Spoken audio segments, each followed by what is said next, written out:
Sejam bem-vindos ao Diálogos Autênticos, um podcast para chamar de seu. Aqui nós vamos ter um bate-papo descontraído sobre temas difíceis da vida, como relacionamentos, conflitos familiares, planejamento financeiro e carreira. Meu nome é Laila, eu sou advogada especialista no direito das famílias e sucessões e você pode me encontrar nas redes sociais com @LailaProcope.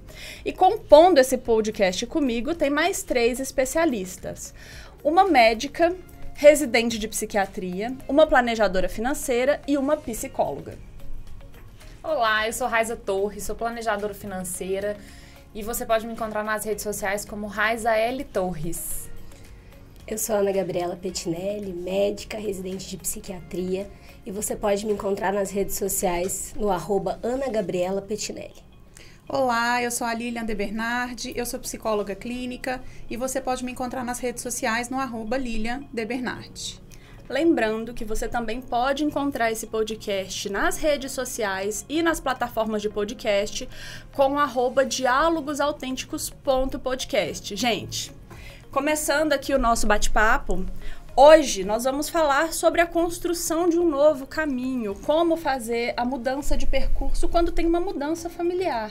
E aqui a gente nem fala só de divórcio, né? A gente está falando de mudanças no geral, o término de um relacionamento, a perda de um familiar. Sim. Lilian, muitas vezes, quando esse tipo de processo acontece, a pessoa perde um pouco a sua essência, se desconecta do seu eu. Sim. Quais orientações você daria para ela se encontrar de novo e seguir para uma vida que faz sentido para ela? Então, Laila, como você bem trouxe, né, grandes mudanças, né, seja num término, né, um fim de um relacionamento, seja numa mudança de trabalho, grandes mudanças bruscas, né, vão gerar aí muitas vezes um rompimento, né, dessa pessoa com o seu eu, com a sua identidade, vai gerar muito estresse, muita ansiedade. Então, é um momento propício para o autoconhecimento, né? Quando você está vivendo esses momentos, é um momento que você vai precisar utilizar do recurso do autoconhecimento para voltar, né, a ter essa construção e se reconectar com esse eu. Então, parar para pensar, né, parar para refletir, buscar uma ajuda profissional, você pensar um pouco, né, o que esse término do relacionamento, por exemplo, gerou, né? Quais foram as mudanças, os impactos que eu tive com esse término, né? Quais são os valores que eu tenho hoje, o que eu prezo hoje, o que é importante para mim hoje. Isso vai fazer com que você se reconstrua, né? Com que você se reconecte com esse eu. Como eu me relaciono com os meus pensamentos e com os meus sentimentos, né? O que eu sinto. Validar isso, o que você sente, né? Descobrir o que você sente é muito importante nesses momentos, né? Então, e uma outra coisa que é muito importante é você valorizar e tentar retomar a sua autoestima, né? Então, a questão da autoestima, ela é fundamental. Então, ter compaixão consigo mesmo, né? Se perdoar pelos seus erros, pelas coisas que você fez, que você identificou que não foram tão boas, que não foram legais, né? Se valorizar mesmo essa questão do sentimento, isso é muito importante, né? De você pensar o que eu sinto, o que eu estou sentindo nesse momento, como que eu consigo elaborar esses sentimentos que às vezes estão difíceis, que não estão legais, que estão às vezes passando pela minha cabeça aqui, né? Que estão me deixando desestruturado, né? Então, se reconectar consigo, valorizar essa autoestima, né? Buscar ir atrás dela, né? Nesse momento, com uma ajuda profissional, com uma rede de apoio. Isso é muito importante para essa reconstrução do eu. Foi até interessante uma coisa que você falou, Lilian, que é a autocompaixão. Uhum. Eu só consigo falar do ponto de vista de uma mulher, porque eu sou uma mulher e eu só tenho esse ponto de vista. Não tem como eu saber como os homens se sentem. Mas eu acho extremamente difícil ter essa autocompaixão. Às vezes nós temos cuidado com outras pessoas, mas o nosso diálogo é extremamente pesado. Conosco, né? E a gente verdade. carrega uma culpa pelo fim do relacionamento. Por que meus filhos isso? Porque meu pai? Porque tem a expectativa, eu devia ter sido melhor. Se eu fosse mais magra, se eu tivesse trabalhado menos ou mais, ganhado mais. Você tem algum conselho prático para a pessoa começar a exercer essa autocompaixão? Então, eu acho que é essa autovalorização. Primeiro, né? Se valorizar, identificar o que você acha que não é legal e o que você tem de bom, porque todos nós temos pontos bons e pontos a melhorar. E o que eu tenho de bom, né? Quais são os meus valores? O que eu faço que é importante? Né? Eu posso ter feito várias coisas erradas, eu posso ter feito de uma maneira que não foi legal, mas o que eu tenho de bom? Porque todo mundo tem, né? Então, é encontrar essas coisas, buscar isso. O que eu tenho de bom? Valorizar isso, né? Errei, posso ter errado, mas tenho isso de bom e hoje eu vou fazer isso sobressair, né? Entender que todo mundo erra, não é só a gente, né? Então, muitas vezes a gente se penaliza por isso. Eu erro, mas todo mundo erra. Então, vamos ter compaixão nesse sentido, né?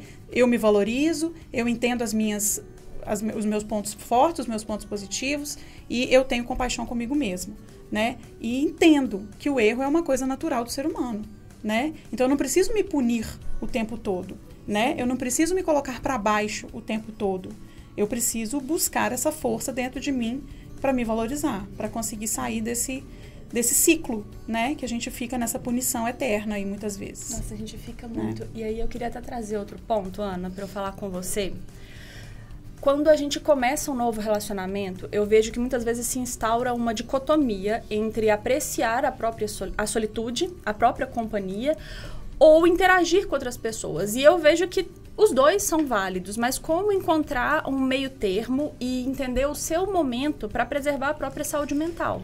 Olha, eu acho que assim, a gente acaba partindo do ponto do que a Lilian acabou de falar, né? De olhar para você mesmo, de entender seus próprios pontos e de saber exatamente, inclusive assim, olha, não, até aqui eu consigo lidar, ok, daqui para cá eu realmente preciso de ajuda, eu realmente preciso de suporte, as coisas não estão funcionando como deveriam.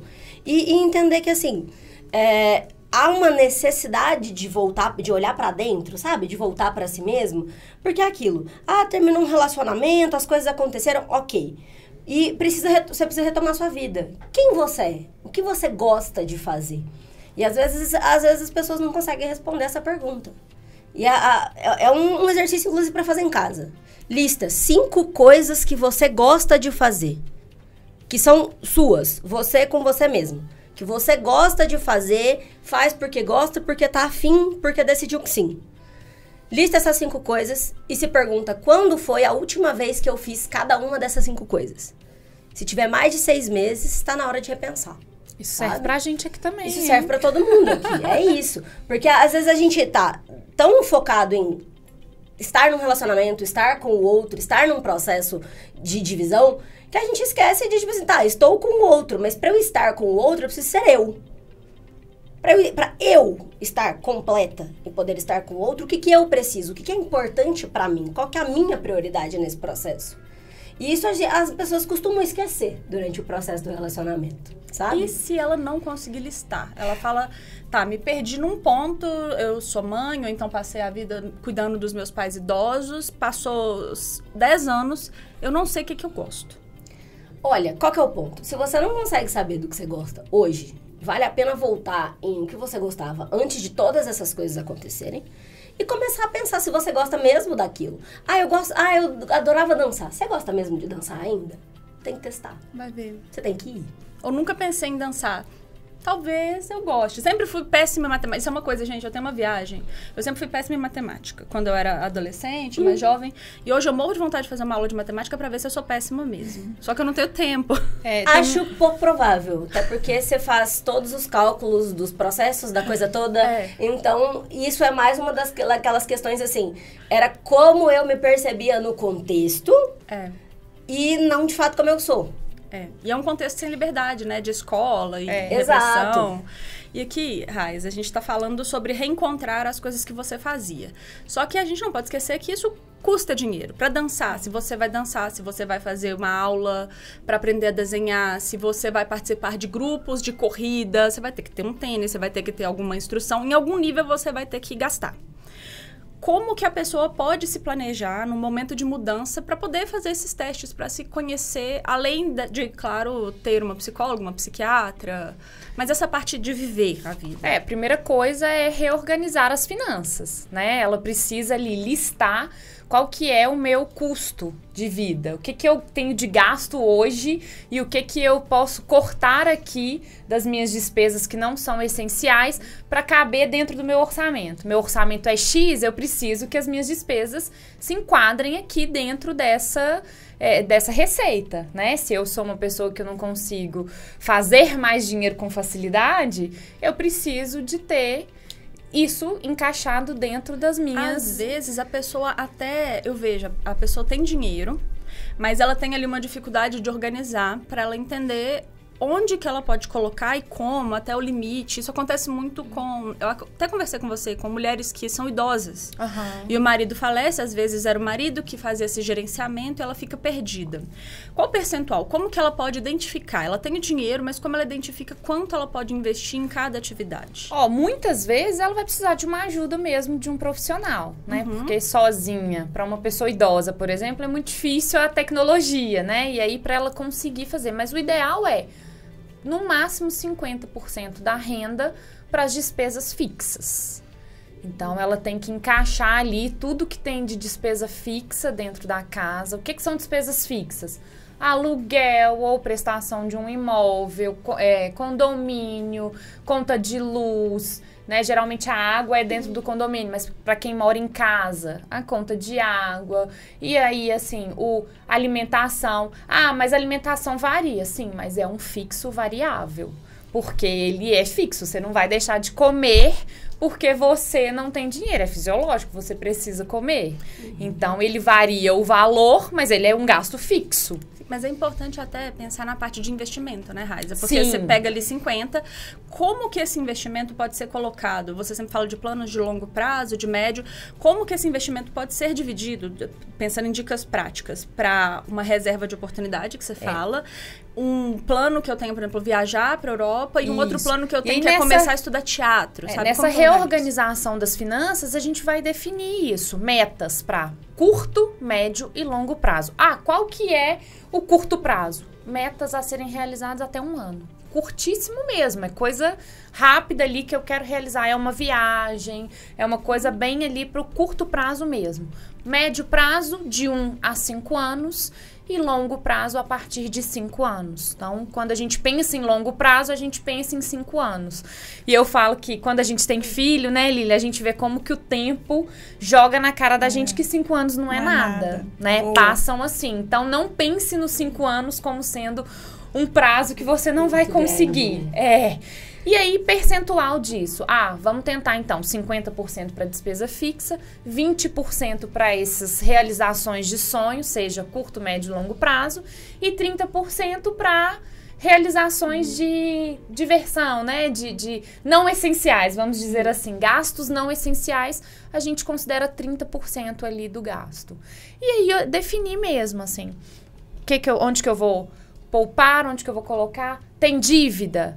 Como que é essas dívidas? Consigo renegociar? Vale a pena renegociar? Vale a pena eu conversar com o banco? Ou vale a pena eu quitar essa dívida para eu poder diminuir aqui meus juros, né? Os juros que eu estou pagando dessa dívida. Então, vamos pensar nisso ali como sendo uma forma da reorganização mesmo, né? E é aquilo, às vezes, né, depende da renda das pessoas, às vezes agora não dá para chegar nesse ponto, né, de 50%. Às vezes o custo fixo passa desse valor e não sobra tanto, mas a gente tem outras alternativas. Hoje a gente tem tecnologia para as coisas, assim. Você pode, eu quero, sei lá, dançar.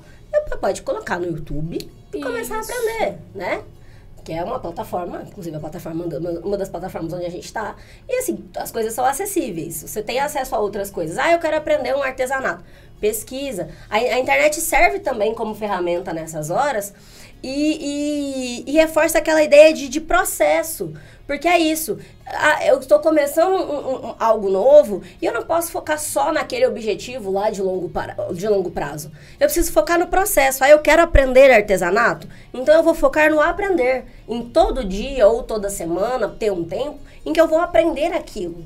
Não pensar naquele contexto de perfeição, onde eu sei exatamente tudo. Mas nesse processo do aprendizado, de focar, de ter um momento para si. Sim. Sabe? E ele é, inclusive, assim, a gente brinca que não é terapia, mas é terapêutico. É isso. Dá um suporte para esse processo para que quando você não tenha, assim, né, tá lidando bem com as coisas e tudo, você consiga lidar melhor, ter um momento para si, se descobrir, ter hobbies, né, mesmo sem essa sobrecarga do financeiro também, porque isso atrapalha o processo. Mas né? com a minha, eu tenho visto muito, assim, que as pessoas, elas, com a desorganização, elas acham que elas não têm condições financeiras de realizar esses desejos, assim. Eu tô com uma cliente que ela falou, a gente tá querendo mudar, mas os aluguéis estão muito caros, acho que a gente não vai conseguir e tal. Quando a gente organizou, primeiro dia que a gente sentou e organizou, ela, gente, eu tenho tudo isso, então o meu percentual para o gasto com o aluguel, com as despesas fixas, é muito além do que eu achei que eu poderia. Então eu vou sim conseguir mudar, porque tá abaixo. Os aluguéis que eu tô encontrando, somando com o condomínio, tá dando bem abaixo do que eu posso chegar ali de limite. Então faz com que as pessoas tenham as possibilidades de realizar os desejos muito antes do que se imagina. A organização é muito importante, né? E além disso, né, é o momento de você parar e olhar para as questões, sejam elas quais forem. Então, né, se você para e olha para a sua questão financeira, você vai ter clareza daquilo que você tem, daquilo que você não tem, do que você pode, do que você não pode. E se você para olhar para si, é a mesma coisa, é isso que a Ana falou. Muitas vezes a gente não se conhece. E aí, o parar para começar a se observar, às vezes você não está nem fazendo terapia. Mas se você começa a parar para se observar o que eu gosto, o que de fato me preenche, o que eu não gosto, o que eu não tolero, o que me faz bem, o que me faz ficar leve, o que me faz sorrir, o que me dá prazer. Isso é um exercício que a gente pode fazer sozinhos, conosco mesmos, a qualquer momento do dia. Então, é treino, é exercício, é organização, é olhar para as questões na hora que elas nos aparecem. Exato. Inclusive, isso ajuda a identificar as coisas que são primordiais para você conseguir dizer assim, não, agora eu realmente não consigo lidar com isso e preciso de ajuda profissional. Sim. Que é aquela coisa de quando você tem, às vezes, uma tristeza muito intensa, de quando você tá vendo que a ansiedade está atrapalhando o seu dia, ou você não consegue dormir, fica ali só pensando naquilo. Às vezes você tá fazendo outra coisa, exatamente, tá evitando usar essa palavra porque ela, teoricamente, é termo técnico, né? Ruminação. Mas é isso, ruminação do pensamento. Você tá fazendo outra coisa, você tá lá, nossa, mas eu podia ter falado isso, eu podia ter feito aquilo, meu Deus, aconteceu isso, e se eu tivesse feito diferente? Se isso toma parte do seu dia, isso também é um motivo pra você pensar assim, eu preciso de ajuda profissional, sabe? E não só isso, né, nessa questão de funcionalidade ali, a gente pensa muito em funcionalidade, mas coisas que às vezes passam batido, inclusive na nossa sociedade, que é o uso de substâncias. E o álcool é a substância, né, mais comum ali. Então, assim, eu preciso beber, nem que seja uma cerveja todo dia. Não é normal, não é... É aquilo. Definir o que é normal é bem difícil. Mas definir o que não é normal, o que precisa de ser olhado com um pouco mais de cuidado, né? E aí, quando eu digo que não é normal, é assim, é o problema do fim do mundo e... Não. Mas é uma coisa que precisa ser olhada. Não é o padrão, a média, você falar assim, eu preciso beber todos os dias. Ou eu preciso beber para esquecer essas situações ou para sair dessa situação. Para se autorregular, né? Exato. E assim, eu acho o álcool muito problemático, especialmente quando você tá no fim de um relacionamento, porque você perde a noção e o controle e às vezes você pode ligar pra pessoa, você pode falar alguma coisa, você pode fazer algo que você não faria, e aí depois vem o arrependimento, vem a ruminação e aquela coisa que... O álcool é o que entra primeiro, porque ele é a substância mais comum, mas todas as substâncias têm esse perfil de alterar o estado de consciência e gerar a possibilidade de alguma coisa que você não queria que aconteça. Fora que com o médio e longo prazo ali, você tem as questões da dependência, que podem se instalar sem você ver. Aquela coisa já, mas quando eu quiser parar, eu consigo. Não é assim que as coisas funcionam. Porque depois que você tá habituado a fazer aquilo, e aí você entra num contexto que a gente chama de dependência química. Nem sempre dependência química é aquilo que a gente vê a pessoa em situação de rua, passa quase o dia inteiro usando. Às vezes, então, precisa chegar nesse ponto para ser dependência química. A situação então, de você sempre um querer ponto importante. Se regular usando álcool já é um problema. E aí eu quero até fazer uma pergunta. Eu acho que aqui no podcast eu não comentei, mas eu não bebo. E isso veio de um momento em que eu tava saindo da faculdade, era uma sexta de noite, eu lembro até hoje em dia, isso tem tem muito tempo. Muitos anos. E aí eu falei, eu tô estressada, eu vou chegar em casa e eu vou fazer uma caipirinha pra mim. E meio que me acendeu um alerta do tipo, não tá legal eu querer me regular dessa forma. Não é um pensamento saudável. Mas aí, eu gostaria de orientações sobre como uma pessoa que percebe essa situação, eu consegui parar de beber sem auxílio, mas... Porque não era algo recorrente pra você. Exatamente, mas ela percebendo isso, ela percebendo que ela busca o álcool pra se autorregular, quais estratégias ela pode adotar para não ter que recorrer ao álcool ou algo assim? Primeira coisa, e eu acho que já é, né, batido, é falar, mas é simples. Não é simples porque se fosse simples todo mundo executava. Atividade física. Meu Deus, isso não, É Ana! a resposta óbvia, mas não é a resposta simples. Porque atividade física dá trabalho, demanda tempo. Mas assim, nossa, cheguei do trabalho, tô exausta e, nossa, queria uma caipirinha porque o dia foi cansativo. Oi? Não. Troca de roupa e vai caminhar, vai correr, faz alguma coisa. A atividade física tem esse impacto, não só a médio e longo prazo, mas imediato. Não vale fugir pro chocolate também. Não. E aí, eu quero até aproveitar. A Lilian, antes da gente começar, ela falou que ela odeia fazer atividade física. Odeio. Lilian, conta pra gente como que você supera isso, porque com certeza vai ter alguém que se identifica e... Odeio, gente, fazer atividade física, mas eu faço. Porque eu entendo que é importante, eu entendo que é necessário, por uma série de fatores, né? Não só para minha saúde física, eu penso, né? O que eu faço? A minha estratégia é pensar a longo prazo. Então, eu penso assim, quando eu estiver velha, eu preciso andar, eu preciso agachar, eu preciso fazer coisas e eu só vou ter condições de fazer isso se eu me cuidar até lá. Não adianta eu chegar lá na velhice e começar a fazer atividade física porque vai dificultar o processo. Então, a minha estratégia é essa, sabe? Eu penso a longo prazo. E isso faz bem também para a questão de saúde mental, né? Porque é isso que a Ana tá falando. A gente libera algumas substâncias no nosso organismo que favorecem o nosso funcionamento emocional de forma equilibrada. Então, a gente melhora com isso. Então, por mais que a gente não goste de certas coisas, em alguns momentos a gente precisa ver a importância disso. Colocar, às vezes, um objetivo naquilo e fazer assim mesmo. É engraçado que você falou que eu adoto a estratégia contrária. Eu penso no curtíssimo prazo.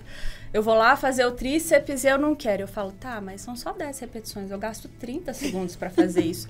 30 segundos não vai impactar a minha vida. Eu tenho 30 segundos, aí eu faço. Eu falo, agora é só 40 segundos, gente, descansando. 40 segundos eu consigo descansar. Tá vendo? Cada um tem a sua estratégia, Exato. né? E vai funcionar assim pra cada pessoa. Então, você tem que descobrir a sua. Gente, E é até aquilo bom. também. Pode falar. A gente tá falando aqui de atividade física, eu quero só aproveitar, porque, gente, 10 minutos antes de começar o podcast, a nossa planejadora financeira estava exibindo o pé dela sem dedão. Sem a unha do dedão. Porque ela decidiu correr e correu, adora competição, né? 21 quilômetros. Foi isso? uma meia maratona. Sem Bastante, treinar, hein? hein? Então, Fiz cada- essa loucura, mas foi. Cada um Consegui. se motiva com uma Consegui. coisa. Não façam isso. Não façam isso de jeito nenhum. Nem todo mundo, e aí o meu ponto é esse, nem todo mundo tem resistência cardiovascular, inclusive, pra correr 21 quilômetros. Sim. E você não precisa correr Não, 21 quilômetros. de jeito Você tá nenhum. numa situação que, assim, você não faz atividade física nenhuma. Dá 2 voltas no quarteirão. Exato. É Antes de suficiente. 20 minutos. Não, Antes de 20 2 minutos. voltas no quarteirão, nem pense em tempo. Fala assim, eu preciso dar 2 voltas andando, não preciso Exato, correr. andando. Mas eu acho É que o suficiente. negócio é observar como que a competição É. faz ela se mover. No e meu você caso, também, né, foi Ana? exatamente isso. Assim, eu falei, olha, eu vou me propor a fazer 15. Se eu chegar nos 15, eu já estou feliz. Se eu conseguir chegar nos 15, já estou feliz. Mas no fundo, na minha inconsciência, estava assim, mas se eu chegar nos 15, só faltam 6, eu não vou completar? Claro que eu vou! Só mais 6, eu já fiz 15. São só mais 6. E aí eu ficava assim, faltam só 10, faltam só 15. Eu não pensava no que... Mentira, eu pensava o contrário. Já foram 5, já foram 10, já foram 12. Eu não pensava no que faltava, eu pensava no que já foi. Que isso foi tão mais tranquilo, foi tão mais fácil. E foi uma competição. Eu falei, eu preciso chegar naquela linha de chegada. Não me importa o tempo que eu vou gastar. Eu tenho X tempos pra completar. Se eu completar, eu estou felizaça. E eu fui, gente. É isso. Não tem sentimento melhor do que sem isso. a unha depois. Depois que perdi a unha. E é isso, é como cada um se move por um motivo, né? A Lilian tava falando assim, não, eu penso lá no futuro e tudo, né? Porque realmente você precisa de ter musculatura e reserva, enfim, pra ser uma pessoa funcional na terceira idade. Mas você vê como cada um se move por um motivo. A Raiza já tava assim, não, eu fui porque eu queria chegar no objetivo e tudo. Eu comecei a fazer atividade física, eu mantenho, né, agora com a rotina mais corrida, uma atividade física pensando em quê? Eu preciso fazer atividade física pela minha saúde mental. Então aquela coisa de, eu vou na academia fazer um treino completo, isso não estava acontecendo. Era assim, hoje eu vou fazer só esteira. Fim.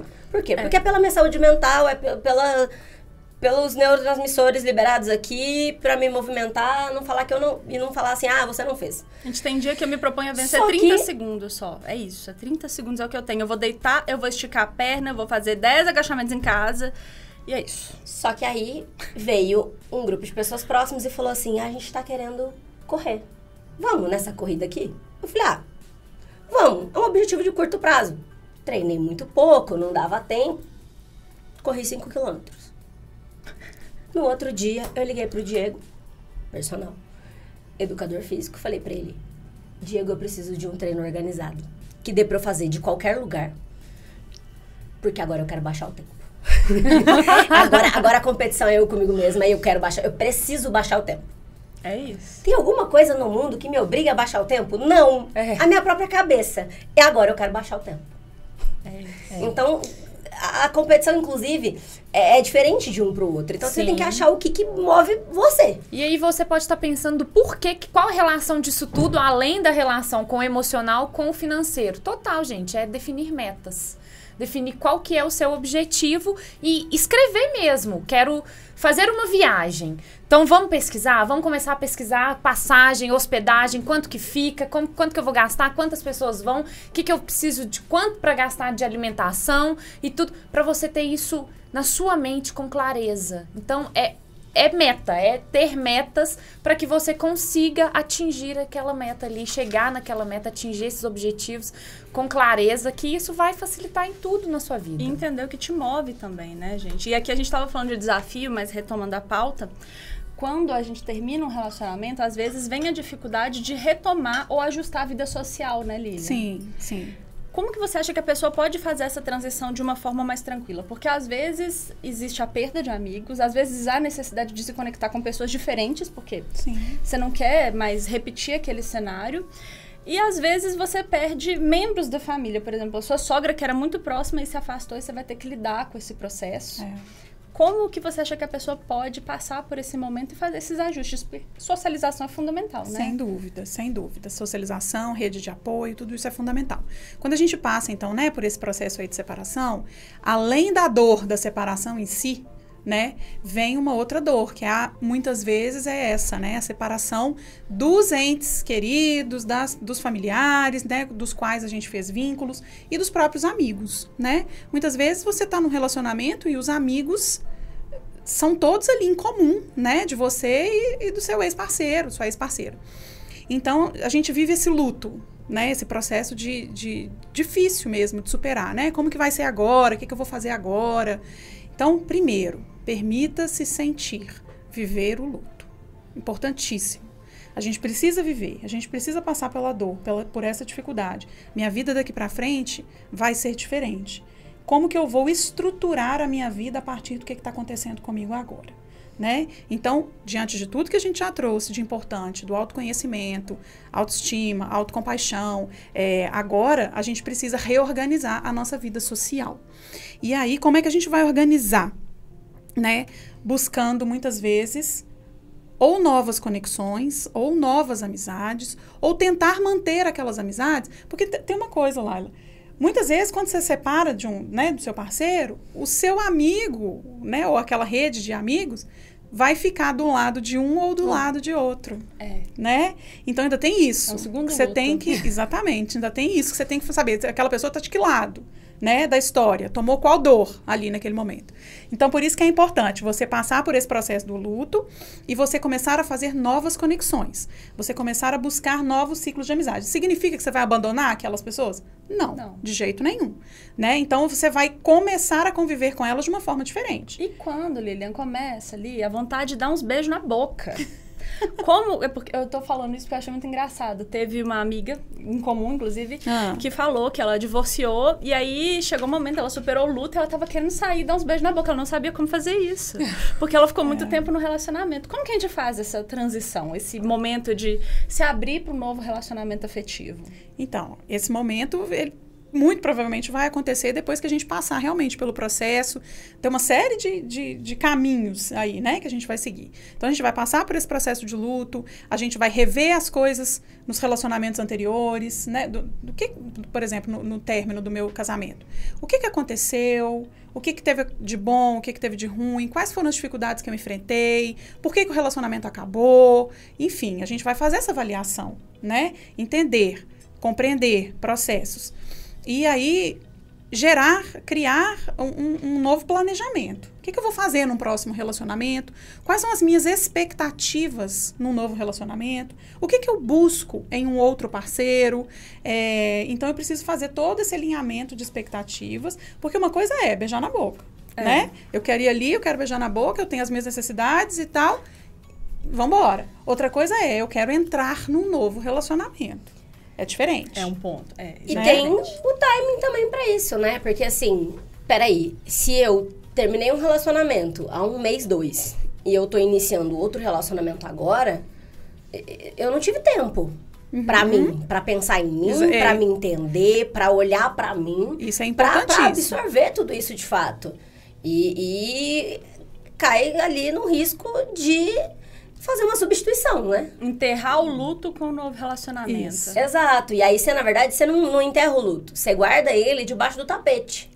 Porque isso não é o que a gente às vezes chama de luto mal elaborado. Você não viveu aquele luto. Você não lidou com aquilo. Não teve que lidar com aquilo. E aí uma hora isso começa a feder. E isso vai nos juntando. Próximos relacionamentos. Exato. E aí você só substituiu a outra pessoa ali. Porque você continua com o mesmo padrão de comportamento, com as mesmas coisas que você pensa, com o mesmo tanto que você se conhece. E talvez a mesma dor que você tinha do outro relacionamento, você está projetando um novo, que não tem nada a ver com isso. Exato.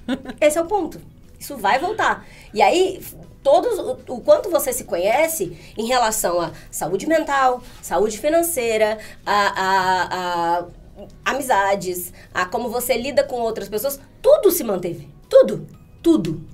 Mudou o nome, mudou o CPF, exatamente, né? você substituiu. Olha, isso é engraçado, que eu, desde adolescente, gente, com os meus primeiros relacionamentos, assim, eu tinha isso. E olha que, né, assim, a gente nova, eu falava, gente, eu não coloco um amor pra substituir outro, porque isso não dá certo.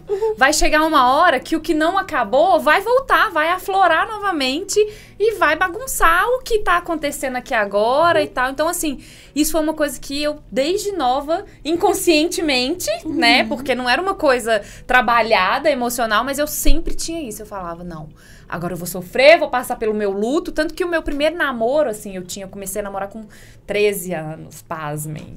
E terminei perto dos 16, eu fiquei 6 meses sem sair de casa. Eu terminei, tipo, março, eu fui sair de casa em outubro. Nossa. Porque eu fiquei assim, eu falei, não, eu tô em luto mesmo e eu não quero me relacionar, não quero estar com os amigos, não quero nada. Eu ia pra escola, voltava e era isso, assim, não tinha nada. Quando eu saí pronta pra viver a vida novamente, mas eu vivi o meu luto. Exatamente, a gente tem que elaborar. E pensando até aqui um pouco na parte jurídica, muitas vezes, quando termina um casamento, por exemplo, os dois, eles decidem mostrar publicamente que estão vivendo a vida. Isso. Gente, se tiver um processo, isso pode atrapalhar tanto. Que vocês não imaginam, porque aí você fala, eu não consigo pagar a pensão desse jeito, ou essa pensão não é suficiente. Aí a pessoa vai lá no seu Instagram e pega um monte de fotos, você tava no iate e tava lá e festa, fala assim, como não? Olha isso aqui, teoria da aparência. Tem que pagar mais, e aí você pode se ver num problemão, tá? Então assim, não quer dizer que você não possa postar. Mas, primeiro, deixa privado e mesmo assim saiba que vai ter gente da sua rede de contatos que vai tirar o print e vai mandar para outra pessoa, porque isso acontece muito e isso pode te atrapalhar no processo. Segundo, isso pode sim estimular a vingança da outra pessoa e ela querer te atacar no processo.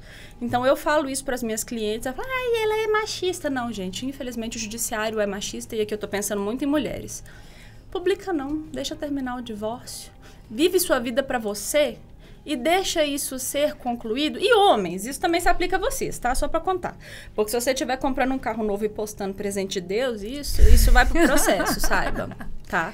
Não, e a gente cai, na verdade, em outro ponto, né? Que você tá falando disso num contexto ali, de um divórcio e tudo.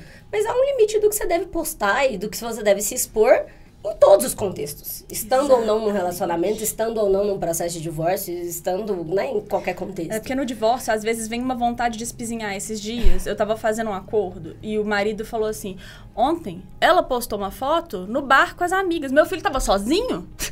E tipo assim, gente, francamente, não é um problema, mas isso dificulta até um diálogo, porque a pessoa pega ali um gancho. Uma coisa que não tem nada atacar. A ver, que não precisa falar, mas vai a pegar. criança estava vezes, cuidada. Estava cuidada. E às vezes é até uma distorção cognitiva, né? Aquela coisa de eu tô mal, me vendo numa situação difícil, e aí eu vejo a outra pessoa vivendo.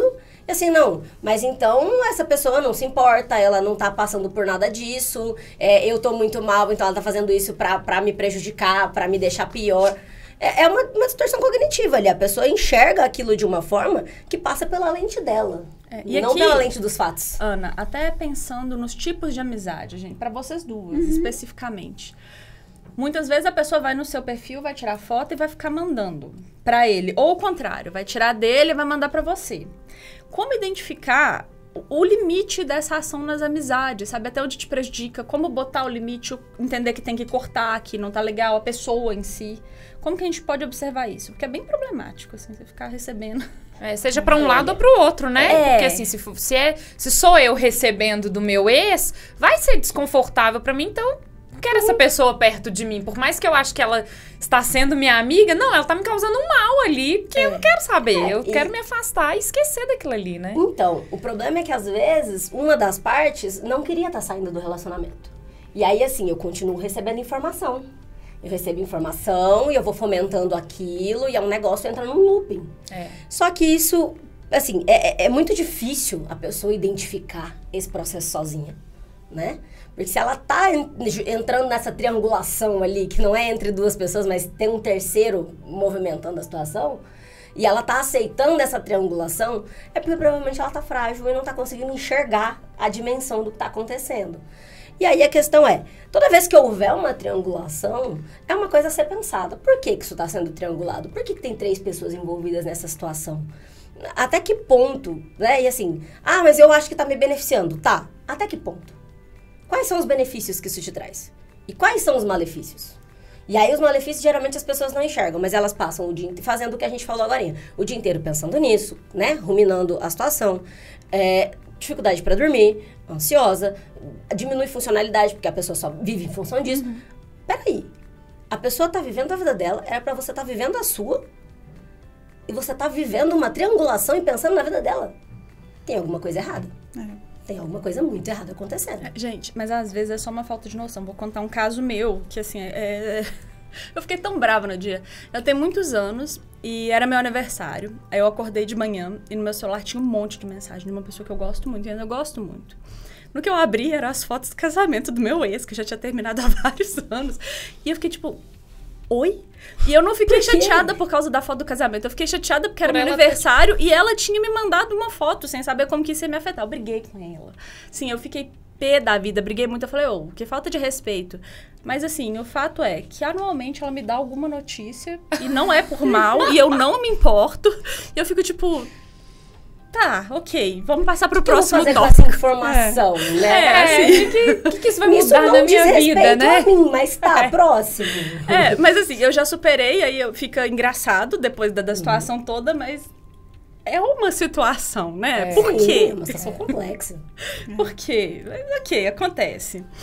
E assim, pensando justamente nessa parte de amizades, como que a gente pode se abrir para novas emoções? assim, a se permitir mesmo. Porque a gente às vezes sai de um relacionamento um pouco ferida, né? Com certeza. Esse Muito. caso que eu falei, eu não tava, já tinha passado, era tranquilo. Mas e quando eu falo assim, ó, estou bem, eu quero começar um relacionamento, mas eu não quero levar aquelas feridas para um novo relacionamento. Como que eu posso fazer isso? Então, quando você sai de um relacionamento, mesmo que você queira sair do relacionamento, né? Muitas vezes é isso, a pessoa quer sair do relacionamento. E ela sai ferida de alguma forma, né? Então, como que ela vai fazer aí para enfrentar, né, as dificuldades? Então, ela vai ter medo, ela vai ter insegurança, ela vai ter medo de repetir padrões, que é aquilo que a gente vinha falando aqui. Então, o que ela vai fazer? Refletir sobre os relacionamentos anteriores. É a primeira coisa. Por que o meu relacionamento não deu certo? Seja esse, seja o passado, seja 3 para trás. Por quê? O que está acontecendo? Quais são os padrões que eu tenho repetido, que eu tenho feito e tal? Eu quero fazer isso no meu próximo relacionamento? Eu quero que mais um relacionamento não dê certo? Então, a primeira coisa que ela vai fazer é isso, refletir. Outra coisa, definir expectativas claras, que é aquilo que eu falei. O diálogo com esse novo parceiro, com essa nova pessoa, se já houver. Se não, ela vai pensar consigo própria, né? E vai definir quais são as expectativas que ela tem diante do novo relacionamento, tá? E aí as expectativas mesmo, né? Isso aqui é um namoro, isso aqui vai ser um casamento, tudo. Vai falar sobre financeiro, vai falar sobre filhos, todas as expectativas. Quero filho, não quero filho? Como é que a gente vai organizar a vida financeira daqui pra frente? Eu vou organizar a vida com o meu parceiro? Não, a minha vida vai ser financeira vai ser uma, do meu parceiro vai ser outra. Definição de expectativas, seja elas em qual âmbito for. Tá? Porque isso vai fazer com que o relacionamento tenda a ter mais sucesso dessa vez. E não esquecer de passar pelo luto, né? Exato. Tem que passar pelo processo do luto. Tem que ter o tempo de cicatrizar. Exato. Né? Esse aí não terminou fatal. hoje, daqui 15 dias já tá com uma nova... buscando um novo relacionamento, porque isso não vai funcionar. Mas assim, eu acho que depende muito da fase de cada pessoa. Por exemplo, o meu namoro, antes do meu casamento, eu namorei 3 anos. Um mês depois eu tava namorando. Mas o relacionamento tinha acabado antes de acabar. Então, eu já tinha passado pelo luto, já tinha elaborado aquilo e aconteceu. Então, assim, é a questão de conseguir olhar pra si e entender o seu momento, os seus limites. E eu acho que a gente conseguiu trazer isso de uma forma muito tangível aqui, com os exemplos do exercício físico. Sim. Eu sei que tá todo mundo querendo falar. O episódio foi muito bom. A gente vai continuar dentro dessa ideia aqui de como se reorganizar no próximo episódio. E, como é de praxe, eu gostaria de encerrar aqui com o entendimento de cada uma sobre o episódio, começando por você, Ana. Acho que assim, né, a gente, pra recomeçar a vida ali, né, começar a se organizar depois de tudo isso, você tem que pensar em você, se entender e entender que essas novas experiências, elas são importantes. Primeiro porque o cérebro tem uma capacidade adaptativa, né, que a gente chama de plasticidade neuronal. E viver novas experiências acelera e aumenta essa capacidade, então você começa a olhar para o mundo de outras formas. E começar a entender essa questão passada mesmo, de como foram os outros relacionamentos, quais são os relacionamentos nos quais eu me espelho, parar para pensar, se avaliar, isso é importante, e produzir regulação emocional de maneira adequada. Então, assim, atividade física, ter amigos, socializar com outras pessoas, inclusive ter amigos é uma coisa que diminui índices de depressão e ansiedade. Tem estudos que né, ajudam a dar suporte para essa teoria. Então, sair, ter amigos. E aí sair não é necessariamente ir para um lugar na rua, mas estar com o seu ciclo de amigos em algum ambiente, conviver com eles, fazer atividade física para ajudar também nessa regulação emocional e refletir sobre esse processo todo. E se essa reflexão tiver num momento ali de muito sofrimento por algum motivo, buscar ajuda profissional. Precisa. Sim. Eu acho que esse episódio, assim, a gente falou sobre várias coisas muito importantes, né? E caímos, assim, sempre naquele ponto que é fundamental, que é o do autoconhecimento, que é o do você se entender, se compreender, se conhecer, para que você consiga viver relacionamentos com outras pessoas, né? Então, você precisa de ter um mínimo conhecimento do seu funcionamento, né? Para que você tenha essa condição de viver com o outro. Criar expectativas, conversar sobre expectativas, o diálogo, a gente sempre vai bater nessa tecla. O diálogo é sempre fundamental. Sejam conversas fáceis, tranquilas, legais, sejam conversas difíceis. Isso vai precisar acontecer em todo momento. Planejamento e valorizar-se. Se valorize. Você tem pontos positivos, você tem coisas boas. Olhe para isso, se valorize. Busque melhorar a sua autoestima das formas que você conseguir. Né? Busque rede de apoio, busque rede de amigos, busque fazer coisas que você gosta, que te dão prazer, que te fazem bem. E aí você vai reestruturando a sua vida de uma forma mais saudável e mais equilibrada. E se organize, né, internamente, como a Lília está falando, porque isso é uma organização, né? Interna com você mesmo e externa, financeiramente. Liste todos os seus gastos, tudo que você gasta, tudo que você necessita para gastar, você vai listar. Liste todos os seus desejos, faça uma lista de desejos, um mapa de desejos, para que você consiga estipular qual o prazo para cada um desses desejos você vai precisar ter para a realização deles. Isso é essencial. E liste, caso você tenha filhos, o gasto dos seus filhos também, para que com o seu advogado você consiga definir ali como que vai ficar a divisão desse pagamento dos gastos desses seus filhos. Gente, o que eu tenho aqui para falar é: toma cuidado com as redes sociais. Eu sei que nas redes sociais a gente tende a expor o nosso melhor lado, aquele lado que tem muito dinheiro, aquele lado que está se divertindo muito, aquele lado que está com muitos amigos. Isso pode te prejudicar, mesmo que o seu processo de divórcio tenha acabado. Isso pode te prejudicar processualmente, inclusive, tá? Então, toma cuidado com o que você posta, converse com seu advogado ali sobre isso. Maneira, tá? Nem tudo tem que ser exposto. E assim, um novo relacionamento é uma jornada individual. O fim de um relacionamento, o começo de os ciclos de amizades, atividades. E a gente espera, com esse episódio, ter te ajudado a ver o caminho ali que você pode tentar seguir. Mas no próximo episódio, a gente vai continuar falando sobre a reestruturação financeira e relacional, porque é um tema muito amplo. Então, lembrando aqui de curtir esse vídeo se você estiver no YouTube, aciona o sininho para você ser notificado dos próximos episódios. E lembra de deixar um comentário, gente. Sinceramente, ó, tem que ter 4 palavras pelo menos, eu quero ver engajamento, tá? O episódio é super legal, com certeza alguma coisa vai te interessar. Se você gostou das profissionais que estão nessa mesa e gostaria de conversar mais aprofundadamente com alguma delas, nossos contatos vão estar aqui também na caixa de descrição e você pode nos chamar. Eu te vejo no próximo episódio.